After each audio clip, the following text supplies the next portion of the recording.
No Saber Direito desta semana, vamos aprender sobre direito de família. As aulas falam sobre o conceito e o paradigma do casamento, impedimentos e contratualização, dissolução, efeitos sucessórios e muito mais. As aulas são com o professor Rafael Arnaud. Olá, amigos que nos acompanham pela TV Justiça. Eu sou Rafael Arnaud e durante esta semana você tem acompanhado comigo um curso sobre um dos temas do direito civil, o direito das famílias, nomeadamente sobre as chamadas famílias de fato.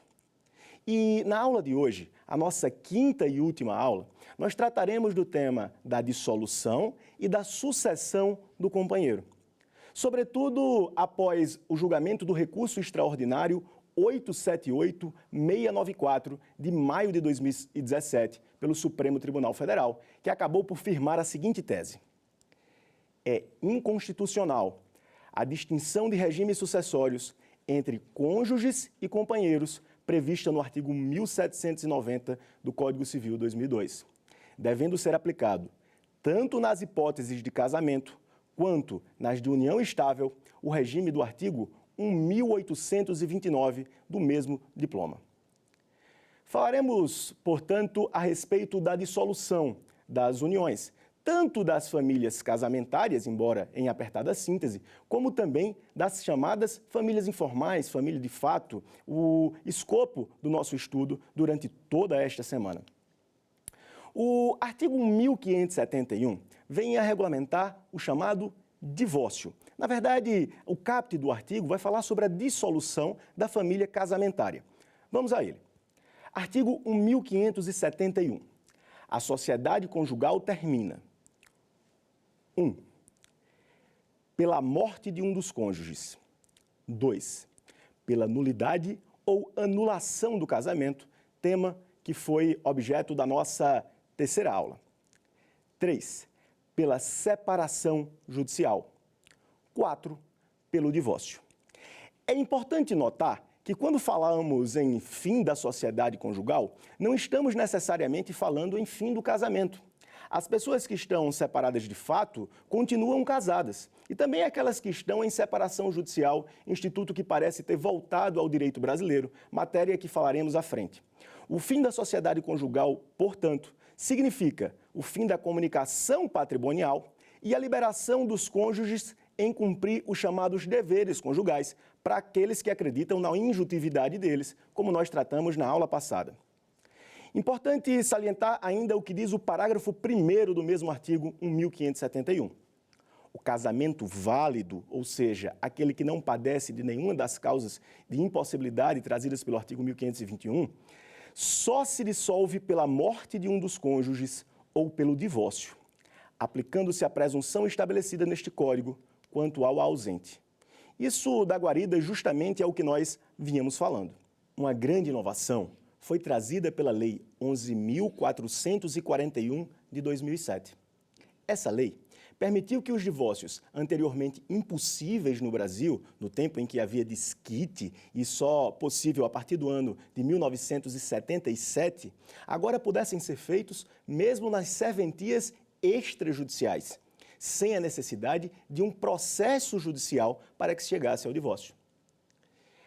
A matéria foi alvo de muita discussão doutrinária e hoje encontra-se plenamente estabelecida.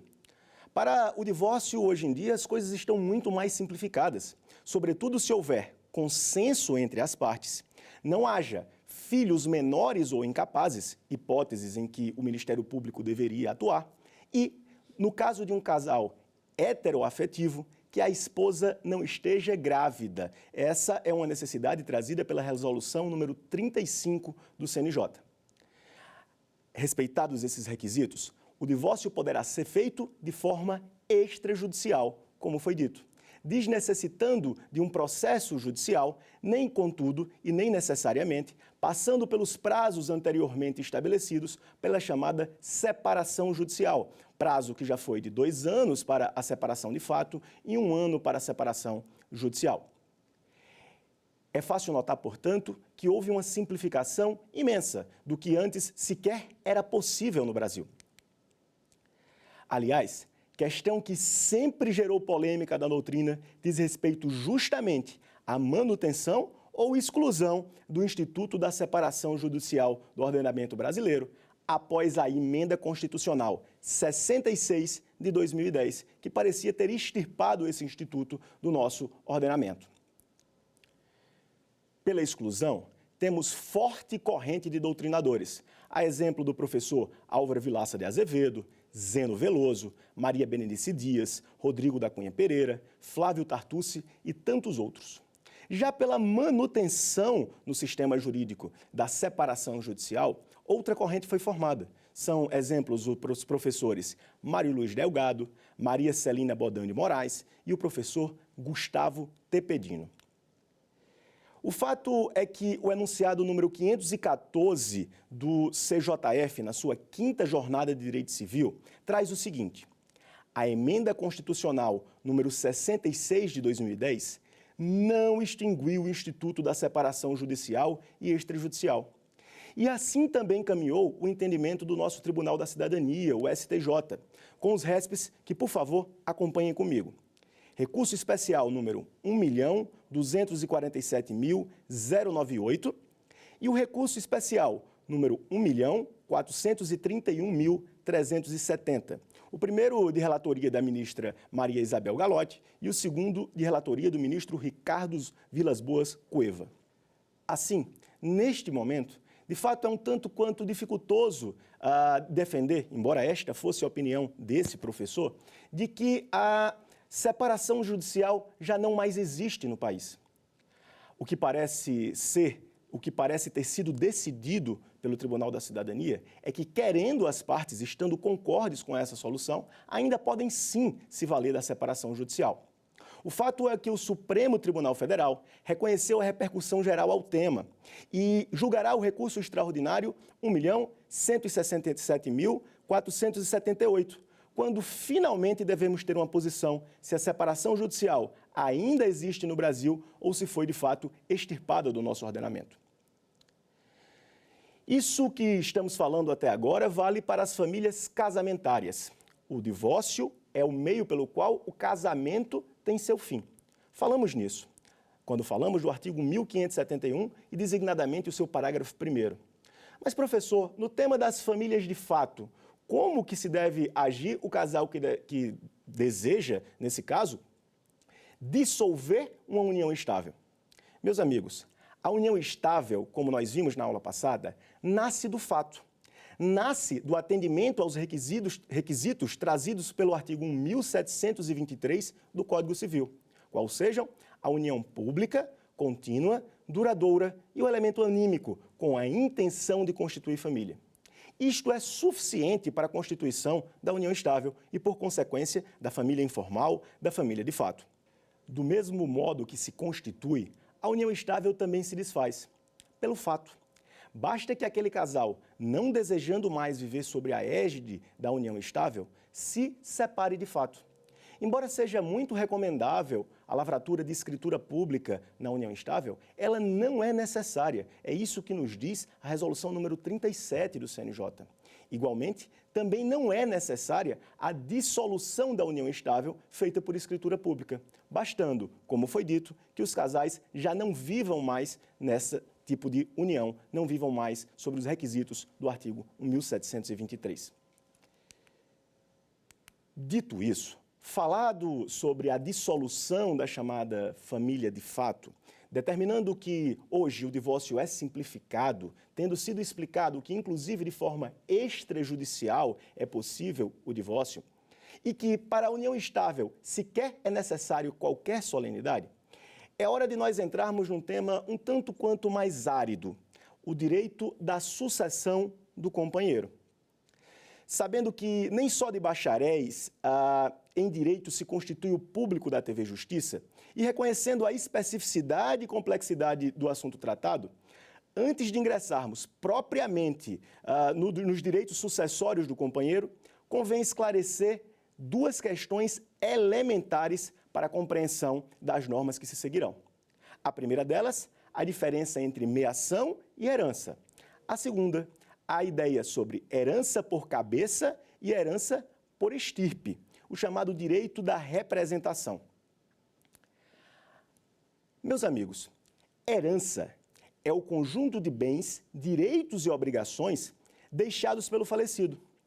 É todo o patrimônio que será herdado diante do falecimento de uma pessoa. Aquilo que o nosso professor de teoria geral chamou de universalidade de direito. A herança, portanto, é um instituto do direito das sucessões, que decorre da morte do falecido. Nesse sentido, o artigo 1784 do Código Civil, acompanhe pelo seu diploma, nos traz o chamado princípio de Sazin, dizendo o seguinte: aberta a sucessão, a herança transmite-se desde logo aos herdeiros legítimos e testamentários. A meação, por sua vez, é instituto de direito de família, que depende do regime de bens adotado. Pode ser entendida como a metade do patrimônio comum do casal pertencente a cada um dos cônjuges. Assim, se o casal se optou pelo regime da comunhão universal de bens, o que, como foi dito, neste momento precisa ser feito através do pacto antenupcial, a metade do patrimônio, os bens comuns, cingirão a todo o patrimônio, ressalvados, é verdade, as hipóteses e exceções do artigo 1668. Uma vez que na comunhão universal de bens comunica-se o patrimônio adquirido na constância do casamento, assim como da união estável, como também aquele patrimônio existente anteriormente a isso, a meação cingiria a metade de tudo. Se, contudo, a escolha do casal foi a do regime da comunhão parcial de bens, ou se o casal simplesmente não escolheu e teve, portanto, o regime supletivo, que igualmente é o da comunhão parcial de bens, por regra, a meação compreende metade de todos os bens adquiridos na constância do casamento ou união estável, salvo, é verdade, as exceções indicadas pelo artigo 1659. Esclarecida essa questão da diferença entre herança e meação, que nos será muito cara daqui para frente, é preciso também esclarecer a diferença entre herdar por cabeça e herdar por estirpe. Os artigos falarão disso à frente, e se o telespectador não tiver a ideia do que se trata, fica difícil compreendê-los. Perceba, na sucessão por estirpe, concorrem descendentes que tenham com o decujus graus de parentescos diferentes, ou quando a partilha, ao invés de se fazer igualmente entre as pessoas, faz-se entre certos grupos de descendentes. Grupos constituídos pelos descendentes dos herdeiros do grau mais próximo. Nesse sentido, o artigo 1851 do nosso Diploma Civil nos diz o seguinte: dá-se o direito de representação quando a lei chama certos parentes do falecido a suceder em todos os direitos em que ele se sucederia se ele fosse vivo. Assim, se vivo fosse, o herdeiro herdaria por cabeça, mas, como é pré-morto, será representado herdando os seus representantes aquilo que ele herdaria se estivesse vivo, conforme a disposição do artigo 1854 e 1855 do Código Civil. Exemplo: se João, que possuía 2 filhos, falece, e um desses filhos era pré-morto quando desse acontecimento, deixando 2 netos, o filho vivo de João herdará por cabeça, enquanto os netos herdarão por representação a parte que caberia àquele filho pré-morto. Desse modo, acho que fica mais simples de ser entendido. E assim, nós podemos, de uma vez por todas, ingressar no tema da sucessão do companheiro. Entre os mais criticados artigos do Código Civil de 2002, sempre esteve o artigo 1790, o artigo que disciplinava a sucessão do companheiro e ao qual nós dissemos hoje é tido como letra morta da lei.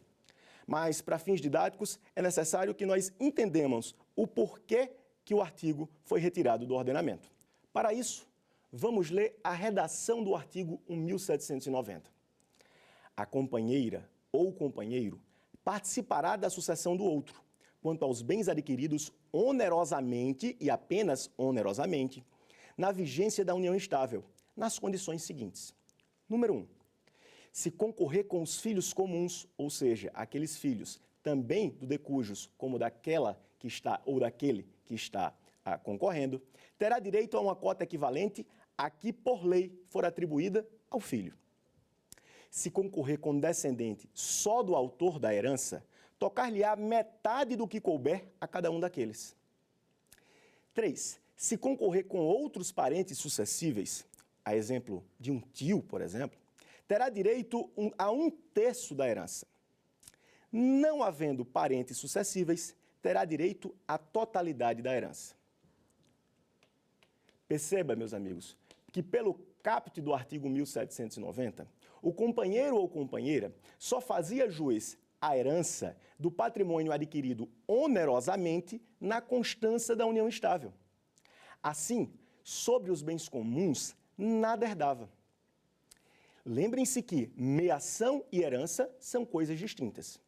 Na meação, esse companheiro já possuía metade dos bens que foram adquiridos na constância da união estável. E o que o artigo 1790 nos dispunha é que ele herdaria sobre esses mesmos bens, os bens comuns. De forma completamente diversa, previa o artigo 1829, que trata da sucessão do cônjuge. E após a decisão do Supremo Tribunal Federal, também passou a tratar da sucessão do companheiro. Somente na hipótese de não haver parente sucessível, o que é quase impossível, sempre há um tio, um primo, ainda que distante, e até o 4º grau isso é permitido, aí sim o companheiro herdaria de forma universal. Mas vejam, com o julgamento da inconstitucionalidade do artigo 1790 pelo recurso extraordinário 878-694, julgado em maio de 2017 pelo Supremo Tribunal Federal, a repercussão geral alterou esse entendimento. A tese agora é que é inconstitucional a distinção de regimes sucessórios entre os cônjuges e os companheiros, prevista no artigo 1790 do Código Civil, que acabamos de ler, devendo ser aplicado tanto nas hipóteses de casamento quanto nas de união estável, o regime do artigo 1829. O Supremo Tribunal Federal afirmou dessa forma que a Constituição contempla diferentes formas de família, como falado na nossa primeira aula, além da que resulta do casamento. Nesse rol, incluem-se as famílias formadas mediante união estável. Portanto, não é legítimo desequiparar, para fins sucessórios, os cônjuges e os companheiros, isto é, a família formada pelo casamento e a constituída pela união estável. Tal hierarquização entre entidades familiares mostra-se, na opinião do Supremo, incompatível com a Constituição.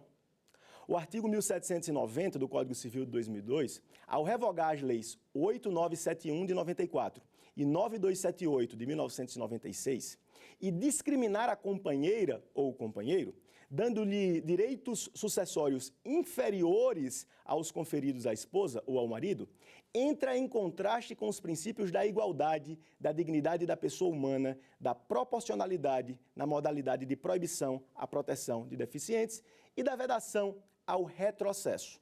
Esse é o entendimento da nossa Corte. Desse modo, a sucessão dos companheiros passou a ser regulada, como tantas vezes já dito, pelo não menos criticável, lamentavelmente, artigo 1829 do nosso Diploma Civil, o mesmo que regula a sucessão dos cônjuges. E é sobre esse artigo 1829 que nós nos deteremos a partir de agora. Pediria aos senhores que me acompanhem pelo Código Civil. Se você é estudante de Direito, bacharel de Direito, certamente tem um com você. Mas se não, facilmente podem o encontrar na internet, no site do Planalto. Eu dividirei o artigo 1829 em 3 partes. É que a redação é um tanto quanto truncada e, de tantas exceções, pode induzir o telespectador a erro. Vejamos. Artigo 1829. A sucessão legítima defere-se na ordem seguinte. Número 1. Aos descendentes em concorrência com o cônjuge sobrevivente, salvo se casado este com o falecido no regime da comunhão universal ou no da separação obrigatória de bens. E aqui já faça um ajuste ao seu código. Há uma remissão ao artigo 1640, Na verdade, essa remissão está equivocada. O artigo que deveria ter sido feito a remissão é o artigo 1641, parágrafo único, porque é nele que se trata a separação obrigatória de bens. Mas ainda há uma outra ressalva no artigo. Ou, se no regime da comunhão parcial, o autor da herança não houver deixado bens particulares. Amigos, convém lembrar quais são as hipóteses da chamada separação obrigatória. Elas estão no artigo 1641, nos seus 3 incisos. A primeira delas, as pessoas que contraírem com inobservância das causas suspensivas de celebração do casamento, causas essas que estão dispostas no artigo 1523 do Código Civil, da pessoa maior de 70 anos, porque, infelizmente, o legislador parte do princípio que aquele que é maior de 70 anos estaria sendo enganado numa relação, e aí busca uma proteção que nem sempre é querida pela pessoa. E a terceira hipótese, de todos os que dependerem para casar de suprimento judicial. Estas são as hipóteses da chamada separação obrigatória. Mas voltemos à parte inicial das exceções feitas ao artigo. Aos descendentes em concorrência com o cônjuge sobrevivente, salvo se casado este com o falecido no regime da comunhão universal ou no da separação obrigatória de bens. O legislador entendeu que, ao haver meação, não deveria ter lugar o direito à herança sobre os mesmos bens, diferentemente do que entendia no caso da união estável. Assim, ele entendeu suficiente a meação. Se já há meação, não há que se buscar sucessão, não há que se buscar direito à herança. Era comum que a doutrina falasse, inclusive, uma frase. Para se entender o artigo 1829, dizia-se que quem herda não meia, quem meia não herda. O professor Zeno Veloso sempre cita este mandamento em suas palestras. Veja, desse modo, aqueles que estão casados pelo regime da comunhão universal de bens não fariam jus, em qualquer hipótese, à herança, uma vez que ela incidiria sobre os bens comuns. E a excepcionalidade retirou também essa possibilidade daqueles que adotaram esse regime de bens. Mas há uma segunda parte. Salvo se casado este com o falecido no regime da comunhão universal ou no da separação obrigatória de bens, que explicamos há pouco através do artigo 1641 do Código Civil. Mas aqui a divergência doutrinária cingia a discutir: separação obrigatória de bens é apenas a separação legal disposta no artigo 1641 ou também a separação convencional é uma separação obrigatória de bens? Porque vejam, meus amigos, as partes, os nubentes, podem escolher o regime da separação ou esse regime pode lhe ser imposto pela lei. A ministra Nancy Andrighi, no recurso especial 1.117.563, entendeu que o regime da separação obrigatória de bens, previsto no artigo 1829, inciso 1 do Código Civil 2002, é gênero que congrega duas espécies. A separação legal, disposta no artigo 1641, e a 2, a separação convencional, aquela eleita pelos cônjuges, à época nubentes, pelo pacto antinupcial. Decorre da lei, a outra da vontade das partes.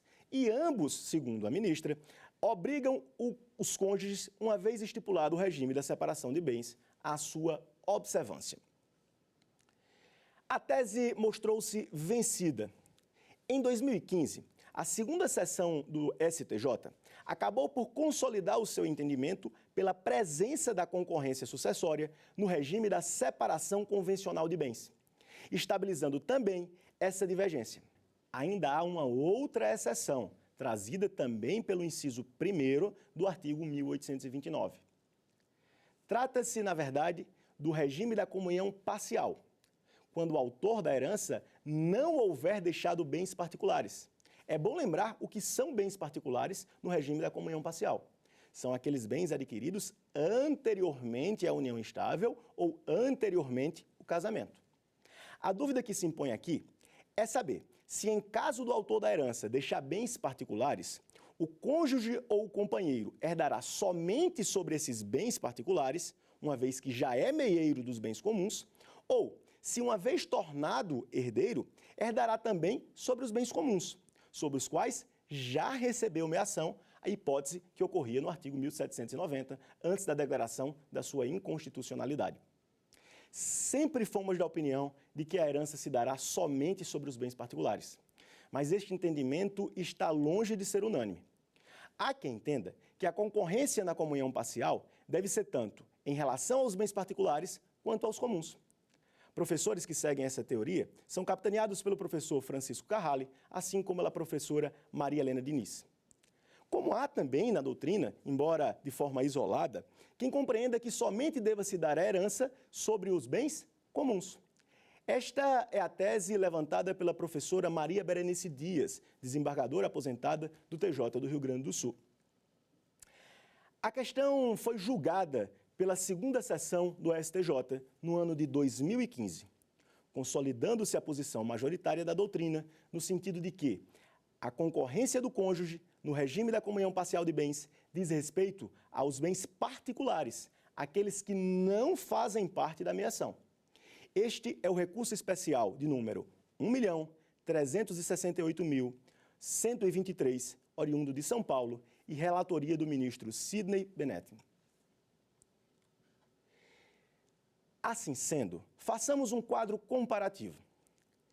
Os regimes em que o cônjuge ou o companheiro herda na concorrência são eles: regime da comunhão parcial de bens em havendo bens particulares do falecido, regime da participação final nos aquestos, regime na separação convencional de bens. E aqueles regimes em que o cônjuge ou companheiro não herda em concorrência. Seria ele o regime da comunhão parcial de bens não havendo bens particulares do falecido, regime da comunhão universal de bens e o regime da separação legal ou obrigatória de bens. Mas, professor, qual a participação do cônjuge ou companheiro na herança do falecido se concorre com os descendentes? Essa resposta nos parece ser dada pelo artigo 1832 do nosso Código Civil. Em concorrência com os descendentes, artigo 1829, inciso 1º, caberá ao cônjuge quinhão igual ao dos que sucederem por cabeça. Lembrem dessa diferença. E aqui inclua-se ao cônjuge e companheiro, não podendo a sua cota ser inferior à quarta parte da herança, se for ascendente dos herdeiros com quem concorrer. Desse modo, se o cônjuge ou companheiro está concorrendo com filhos que são apenas do falecido, não faria jus, em primeira hipótese, a essa quarta parte da herança. Essa hipótese só ganha relevo se a pessoa deixou mais do que 3 filhos. Imagine, dessa forma, não seria preservado em dividindo-se por iguais as teses, ou dividindo-se por iguais aquilo que foi deixado, 25% da herança, hipótese que quer ser preservada pelo artigo 1832. A sucessão híbrida é que passou a gerar maiores discussões sobre esse artigo. Sucessão híbrida que foi trazida à discussão doutrinária pela professora Giselda Hironaka, da USP. Classificaria-se a sucessão híbrida quando o autor da sucessão deixasse tanto filhos comuns com o cônjuge ou companheiro sobrevivo, como também filhos oriundos da antiga relação. E agora, faria o cônjuge ou companheiro jus a essa quarta parte da herança? 2 são as correntes que se dividem. A corrente majoritária do professor Zeno Veloso, Caio Mário da Silva Pereira, Maria Helena Diniz, nos diz que, havendo sucessão híbrida, não deve ser reservada a quarta parte ao cônjuge e companheiro. Esse também é o entendimento do CJF, trazido pelo enunciado 527, aprovado na 5ª Jornada de Direito Civil. Vejamos.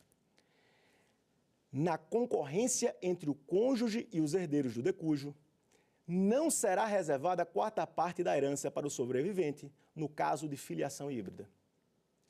Pensa de forma diferente em uma corrente minoritária, é verdade, capitaneadas pelos professores Francisco José Carrali, José Fernando Simão e Silvio de Sálvio Venosa. Em havendo sucessão híbrida para essa corrente, deve ser feita a reserva da quarta parte ao cônjuge, tratando-se todos os descendentes como comuns. E as polêmicas não param por aqui.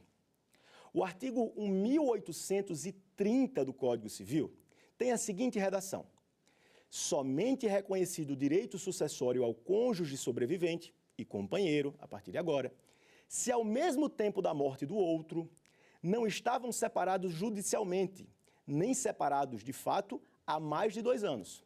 E ainda conclui: salvo prova neste caso de que essa convivência se tornara impossível sem a culpa do sobrevivente. A polêmica gira em torno da opinião de boa parte da doutrina de que a Emenda Constitucional 66 de 2010, já relatada, extinguiu a discussão sobre culpa no fim dos relacionamentos. Vejam, se já era difícil defender a discussão da culpa em vida, imaginem após a morte, quando o companheiro falecido ou o cônjuge falecido sequer teria a possibilidade de se defender disso. É por isso que o professor Rolf Madaleno chama essa hipótese de culpa mortuária, trazendo para ele uma ocasião inespecífica e que não deveria constar do nosso Código Civil. Para essa parte da doutrina, a parte final do artigo 1830, salvo prova neste caso de que essa convivência se tornara impossível sem culpa do sobrevivente, deve simplesmente ser lida ou tida como não escrita. Essa, portanto, é a disposição quando há concorrência entre os cônjuges e companheiros com os descendentes. Mas há também a hipótese do inciso 2 do mesmo artigo, artigo 1829, quando se dará a concorrência com os ascendentes. Vejamos o que nos diz o inciso 2 do artigo 1829. Aos ascendentes em concorrência com o cônjuge. E é o artigo 1836 que passa a regulamentar essa hipótese. Na falta de descendentes, são chamados à sucessão os ascendentes em concorrência com o cônjuge sobrevivente. Assim, se não houver descendentes, como filhos ou netos, serão os ascendentes que serão chamados, melhor dizendo, a suceder conjuntamente, em concorrência com o cônjuge ou companheiro. Mas o parágrafo 1º nos diz o seguinte: na classe dos ascendentes, o grau mais próximo exclui o mais remoto, sem distinção de linhas. Nessa hipótese, se, por exemplo, restou viva a mãe do companheiro que veio a falecer e também os avós paternos desse mesmo companheiro, somente herdaria ela, a mãe, uma vez que é mais próxima da linha de sucessão, excluindo os demais. Mas também nos chama a atenção o que está disposto no parágrafo 2º do artigo 1836. Havendo igualdade de grau em diversidade de linha, os ascendentes da linha paterna herdam a metade, cabendo a outra ao da linha materna. Se há, portanto, diversidade em linha, os ascendentes da linha paterna vão herdar metade, 50%, cabendo ao outro o da linha materna. Assim, se há 2 avós da parte materna, 2 avós da parte paterna, 50% para serem divididos entre eles. E se porventura houver apenas a avó da parte materna e avó da parte paterna, igualmente, 50% fica com a avó e os outros 50% dividir-se-ão pelos avós da outra linha. Quando o cônjuge ou companheiro concorre com os descendentes, ele concorre em igualdade, lembrem-se disso. Quando concorre com os ascendentes, ele também concorre em igualdade se se tratar de pai ou mãe, a primeira linha. Mas se se trata de avós, nesse caso, ao cônjuge é reservado metade da herança, como nos diz o artigo 1837. Vejamos. Concorrendo com o ascendente em primeiro grau, ao cônjuge tocará 1/3 da herança. Caber-lhe-á a metade desta se houver um só ascendente ou se maior for aquele grau. Importante lembrar que no que concerne à concorrência do cônjuge ou convivente com os ascendentes, não há qualquer influência do regime de bens. Neste sentido, o enunciado número 609 do CJF. O regime de bens no casamento somente interfere na concorrência sucessória do cônjuge com descendentes do falecido, nunca com os ascendentes. Ainda uma última hipótese, trazida pelo mesmo artigo 1829. Hipótese em que o cônjuge ou companheiro passaria a herdar a título universal, ou seja, herdaria toda a herança. Nos diz o seguinte: terceiro, ao cônjuge ou companheiro sobrevivente, o que é regulamentado pelo artigo 1838. Vejamos. Em falta de descendentes e ascendentes, será deferida a sucessão por inteiro ao cônjuge e companheiro sobrevivente. Assim, este companheiro, a depender do regime de bens, além da meação, herdaria a totalidade da herança, ou seja, ficaria com todo o patrimônio daquela pessoa que foi falecida. E estas são as hipóteses de concorrência do cônjuge ou companheiro, tanto com descendentes como ascendentes, na nova formatação que foi feita agora pelo artigo 1829 e não mais pelo tão criticado artigo 1790. Tendo dito isso, é interessante que nós lembremos de 10 teses que o STJ publicou sobre a união estável. Dessa forma, nós podemos reestudar tudo o que foi dito até aqui, uma vez que estamos na nossa quinta aula e chegando ao nosso final. A primeira delas, a coabitação não é elemento indispensável à caracterização da união estável. Você viu isso comigo. Estava lá na súmula 382 do Supremo Tribunal Federal. Coabitação não é necessário para se falar em união estável. As partes podem conviver sob o mesmo teto ou não. E isso não afastará o reconhecimento da família de fato. A segunda tese. A vara de família é competente para apreciar e julgar pedido de reconhecimento e dissolução da união estável homoafetiva. Ora, se o julgamento da ADI 4277 e da DPF 132, em 5 de maio de 2011, entendeu que as uniões homoafetivas são igualmente respeitáveis, tais quais as heteroafetivas, é óbvio que serão as varas de família os locais adequados a julgar as possíveis discussões sobre dissoluções ou qualquer outras causas dessas uniões, não mais se remetendo à vara civil, como acontecia quando nós falávamos em concubinato. E esta a segunda tese do STJ sobre as famílias de fato. Terceira, não é possível o reconhecimento de uniões estáveis simultâneas. Sim, meus amigos, até o presente momento, no momento em que gravamos essa aula, não é possível o reconhecimento das uniões estáveis simultâneas, as chamadas famílias paralelas. Embora a doutrina já discuta muito essa possibilidade, seja pela falta de vedação expressa, uma vez que o artigo 1727 do Código Civil classifica como concubinato apenas aquelas relações de pessoas proibidas de casar pelo artigo 1521, e esta não é a hipótese dos que vivem em união estável. Assim, em tese, seria possível formatar mais de uma união estável ao mesmo tempo. O tema está para ser discutido pelo Supremo Tribunal Federal, quando então teremos sim uma resposta sobre esse tema tão delicado. Embora nós tenhamos visto, sobretudo na jurisprudência do Superior Tribunal de Justiça, decisões que possibilitariam a divisão de pensão entre as pessoas que vivessem em famílias paralelas. É aguardar para ver o que será decidido nesse caso. Na nossa quarta tese, está escrito o seguinte: a existência de casamento válido não obsta o reconhecimento da união estável, desde que haja separação de fato ou judicial entre os casados. Sim, essa é a hipótese trazida pelo parágrafo 1º do artigo 1723, que regulamenta a união estável.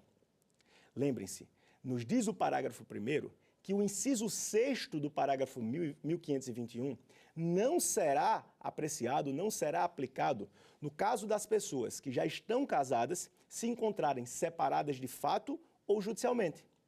Desse modo, é possível sim que alguém casado constitua uma união estável com pessoa diversa, desde que, sempre se lembrando, que se esteja separado de fato ou separado judicialmente. Tese número 5. Na união estável de pessoa maior de 70 anos, artigo 1641, inciso 2, impõe-se o regime da separação obrigatória, sendo possível a partilha de bens adquiridos na constância da relação, desde que comprovado esforço comum.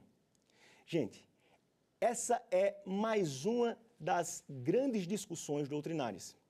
Isso porque, para boa parte da doutrina, mesmo quanto aos cônjuges, o artigo é flagrantemente inconstitucional, porque parte da premissa que alguém com 70 anos não poderia exercer a sua autonomia privada. Veja, nós temos pessoas com 70 anos como ministros do Supremo Tribunal Federal. Não poderiam eles decidir sobre o seu próprio patrimônio? A situação só se agrava quando nós tentamos levar essa imposição também aos companheiros, uma vez que não há vedação expressa. Estaríamos, portanto, criando norma restritiva por analogia, o que é proibido, pelo menos seguindo as normas do direito privado. Mas, entretanto, é esta tese que o Superior Tribunal de Justiça continua a sustentar. Se, porventura, o Supremo Tribunal Federal a alterar no futuro, teríamos também aqui uma inovação. Por enquanto, tanto é válido 1641, inciso 2, impedindo aqueles que são maiores de 70 anos de escolher o seu regime de bens e caindo na hipótese de ser necessária a separação de bens, como também aos companheiros. É isso que nos diz a nossa quinta tese. A sexta tese nos diz o seguinte: são incomunicáveis os bens particulares adquiridos anteriormente à união estável ou ao casamento, sob o regime da comunhão parcial, ainda que a transcrição no registro imobiliário ocorra na constância da relação. Vejamos, essa hipótese é daquele companheiro ou daquele nubente que já havia possuído o bem, apenas não o havia registrado, requisito que é pedido pelo artigo 1245 do Código Civil, o registro no chamado Registro Geral de Imóveis. Assim, ele já havia adquirido o bem, apenas não tinha feito o ônus que lhe incumbe de registrar o patrimônio. Quando isso ocorrer, entende a sexta tese que nós temos lido, que esses bens são incomunicáveis, desde que o casamento ou a união estável esteja sob o regime da comunhão parcial de bens. Sétima tese. O companheiro sobrevivente tem direito real de habitação sobre o imóvel no qual convivia com o falecido, ainda que silente o artigo 1831 do atual Código Civil. Falamos isso na aula passada. Veja, ainda que não se trate de direito de propriedade, aquela casa que serviu de morada para o companheiro que sobreviveu, continuará servindo de morada após o falecimento, mesmo que concorra com ele aos herdeiros do falecido. Porque aqui não estamos, mais uma vez, falando de direito de propriedade, mas sim de direito de uso, direito de permanência. E, embora o Código Civil não trate do companheiro no artigo 1831, o Superior Tribunal de Justiça entendeu que também a ele é aplicável essa hipótese. Oitava tese. Não subsiste o direito real de habitação se houver copropriedade sobre o imóvel antes da abertura da sucessão, ou se, àquele tempo, o falecido era mero usufrutuário do bem. Veja, meus amigos, a hipótese trazida pela tese anterior só se aplica se aquele imóvel pertencia ao falecido. Mas se ele era coproprietário, assim dividindo a propriedade com outras pessoas, não pode vir a ter lugar, por óbvio, a proteção à casa da morada de família. Afinal de contas, não era ele o único proprietário. A menos que seja garantida essa proteção, garantido o direito real de habitação, com o cônjuge ou companheiro sobrevivente, pagando aquele coproprietário a sua parte naquele imóvel. Também não será aplicado se o cônjuge ou companheiro falecido era apenas usufrutuário, porque, neste caso, não se transmitiria. E aqui nós vamos para a nossa nona e penúltima tese. A incomunicabilidade do produto dos bens adquiridos anteriormente à união estável não afeta a comunicabilidade dos frutos, conforme previsão do artigo 1660, inciso 5 do Código Civil de 2002. Isso mesmo, meus amigos. Embora os bens adquiridos anteriormente à união estável, no regime da comunhão parcial de bens ou no da separação de bens, não se comuniquem, os frutos advindos desses bens, estes se comunicam. Assim, se um dos cônjuges possui patrimônio particular de um apartamento, o aluguel desse apartamento, caso esteja alugado, comunicar-se-á com o patrimônio do seu companheiro. Não se confunde o patrimônio com os frutos advindos desse mesmo patrimônio. Isto nos leva para a nossa 10ª e última tese na aula de hoje. Comprovada a existência de união homoafetiva, é de se reconhecer o direito do companheiro sobrevivente à ameação dos bens adquiridos a título oneroso ao longo do relacionamento. Bem, se aplicam às uniões homoafetivas o mesmo que se aplica às uniões heteroafetivas, pelo que não poderia ter entendido diversamente o nosso Superior Tribunal de Justiça. E essa é a nossa última tese. Meus amigos, nós estamos chegando ao fim dos nossos encontros, mas não sem antes chamar o nosso quiz de questões, quando nós podemos discutir e melhor esclarecer os temas que foram estudados, de forma a afirmar com vocês tudo aquilo que foi visto durante o nosso curso esta semana. E, para tanto, eu chamo, nesse momento, as nossas questões.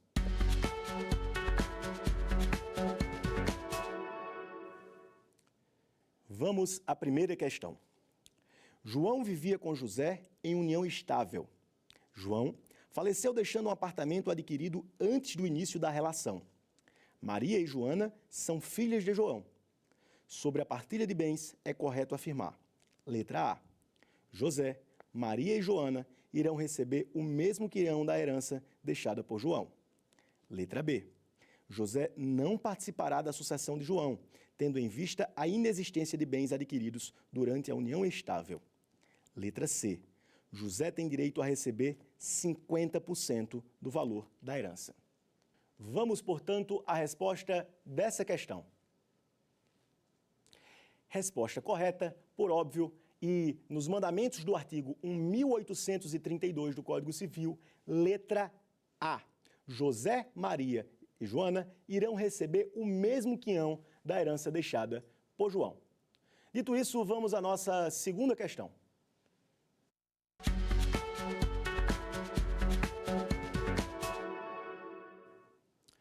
No regime da comunhão universal de bens, falecendo um dos companheiros e possuindo descendentes, a sucessão será deferida. Letra A. Ao cônjuge sobrevivente. Letra B. Aos descendentes em concorrência com os ascendentes. Letra C. Aos descendentes apenas. Letra D. Aos descendentes em concorrência com o cônjuge sobrevivente. Vejamos a resposta desta assertiva para que nós tiremos a nossa dúvida. Vejam, meus amigos, cuidado. Resposta certa, a letra C. Vejam que a questão nos fala no regime da comunhão universal de bens. E na comunhão universal, há meação, não havendo herança. Lembrem disso. Portanto, o cônjuge sobrevivente ou o companheiro sobrevivente não concorrerá com os descendentes. E dessa forma, os descendentes herdarão a título universal. Dito isso, vamos à nossa terceira e última questão.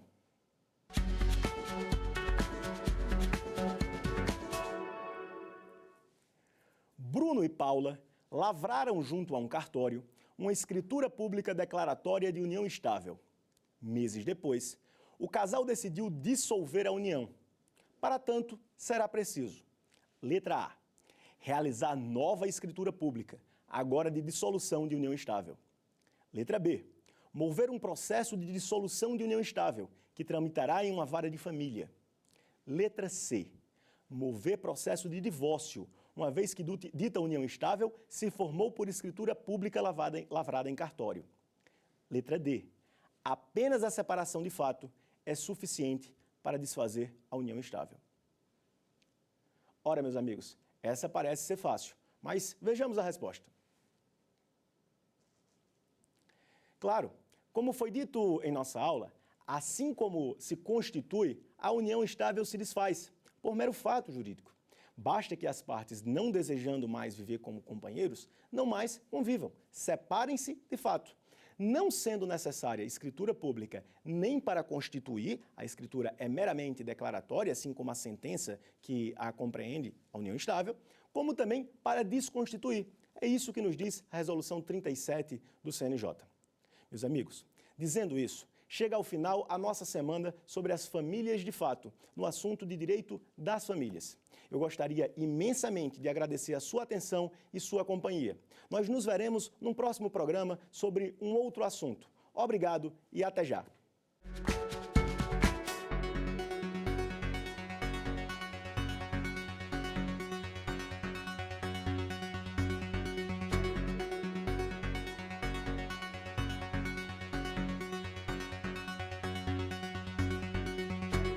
Quer dar uma sugestão de tema para os cursos do Saber Direito?